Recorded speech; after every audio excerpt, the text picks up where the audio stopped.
Ella. She plays fun stuff with me. Yes. Lesson.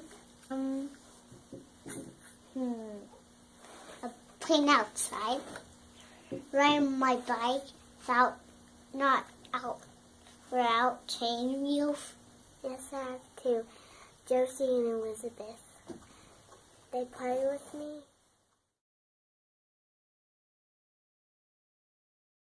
Yes, he died on the cross. Yes. Died on the cross. Yes. He died on the cross.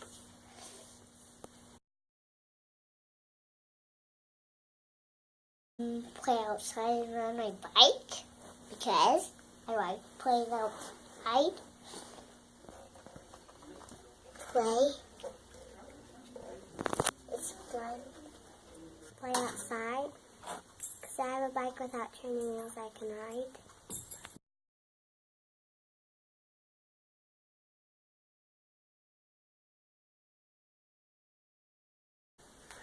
I think that the hardest part about being a teenager is living in a world that's so massive and so interconnected and confusing, and you have to figure out what path you're going to take that is so specific that you have to figure out what job you're going to do for the rest of your life. It just seems like a really big decision and step to take, that being such an early stage in our life. I'd have to say peer pressure. I'm gonna say peer pressure. And when you're like 13 and they're like, no, you're gonna want to drink when you're older, it doesn't register, I don't feel like. But as the older you get, you realize, oh, all these people in college are drinking or smoking weed or other things, and I think the peer pressure more sort of amplifies the older you get.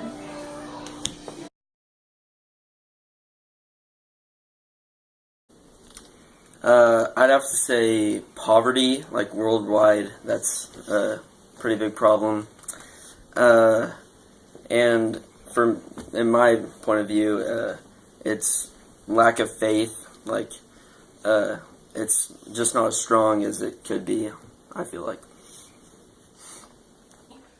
I think that the biggest problem our world faces today is the loss of faith, because to me, my faith is the most important thing to me, and so there's some people out there who don't have that. So I just believe that if they had that, the world would be a lot better place. Well, currently, I'm going to say ISIS is a pretty big deal. They're on the news all the time. They are beheading people and burying people alive, and it is ridiculous, and I'm going to say ISIS right now.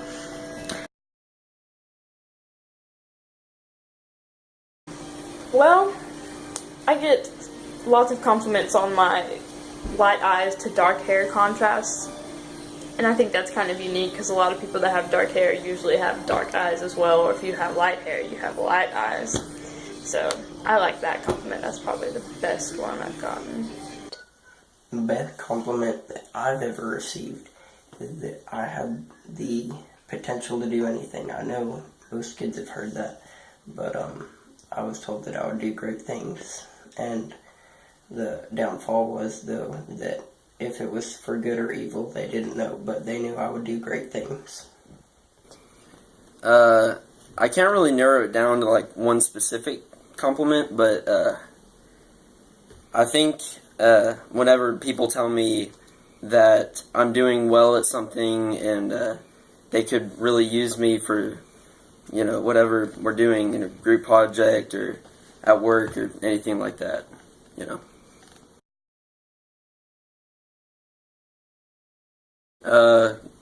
Constructive criticism. Well, usually when I need to get things done, there are other people counting on me, or in college, there's a grade waiting on me and the amount of effort that I put into whatever it is. But most of the time, it's other people that count on you, like you have to get your stuff done so that they can do whatever they have to, and usually it's people that are above you, so you have to do what you have to do so that they can do what they have to do, and then so on and so forth.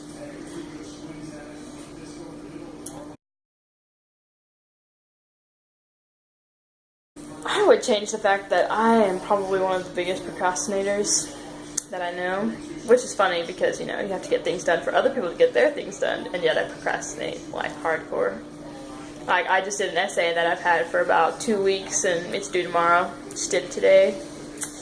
And studying for tests, that's really bad. I don't study for tests like I'm supposed to, and then it really reflects on my grade. So I'm going to say procrastination. I would give myself a stronger leadership quality.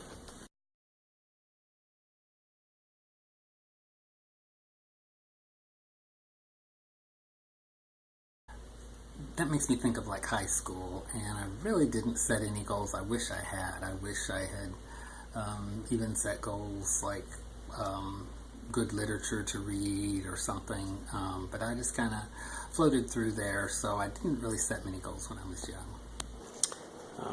The main thing that I set for myself when I was young is I was going to get married when I was 25. I was going to move into a house. I was never going to pay rent. And I was going to have kids at 28. When I was younger, the only goal I had in life was to get married and raise a family and enjoy growing old with a husband. And then life happened and everything changed, and so did my priorities. Not that they weren't good, it's just different now.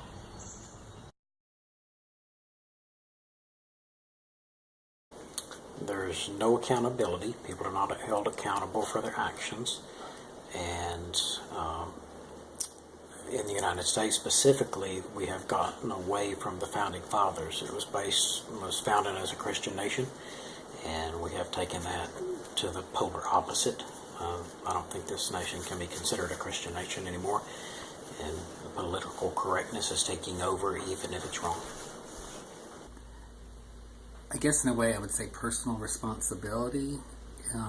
It just seems like a lot of people don't want to take personal responsibility for what happens to them, what happens in their life. They want somebody else to take care of them, or they want to vote for the person that's going to do things for them rather than what's the best thing for the whole country or the state or whatever. So in some ways it seems like personal responsibility is lacking. People have turned away from God.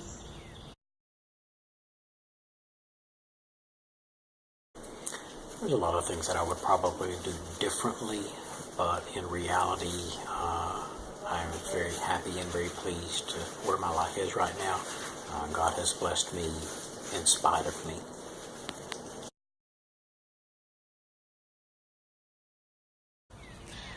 I love my Jesus, and I'm passionate about sharing him with others, whether it's through words or just the way I live my life. I love people, and I love NASCAR. I am passionate about, in particular, helping children whose parents are going through divorce. My parents divorced when I was 12 years old, and I found it very traumatic, and I think there's a lot of questions and issues that are hard for children to understand at that point in life, and they really need somebody to talk it through with. But typically the parents are too traumatized themselves to really be able to help. But just things even like, I prayed that my parents wouldn't get divorced, and they did anyway, so that questions their faith. And so I think there's just a lot of deep issues that they really aren't prepared to deal with at that point, but they're forced to deal with.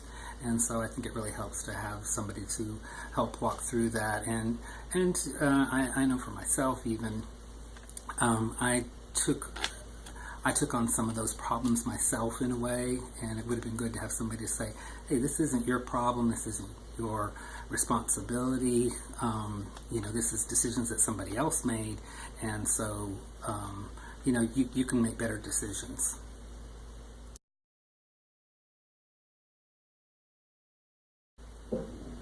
I think my faith is the most important thing, partly because my Christianity helps to teach me, I don't want to say just how to be a better person, but how to be more like Christ, which does make you a better person.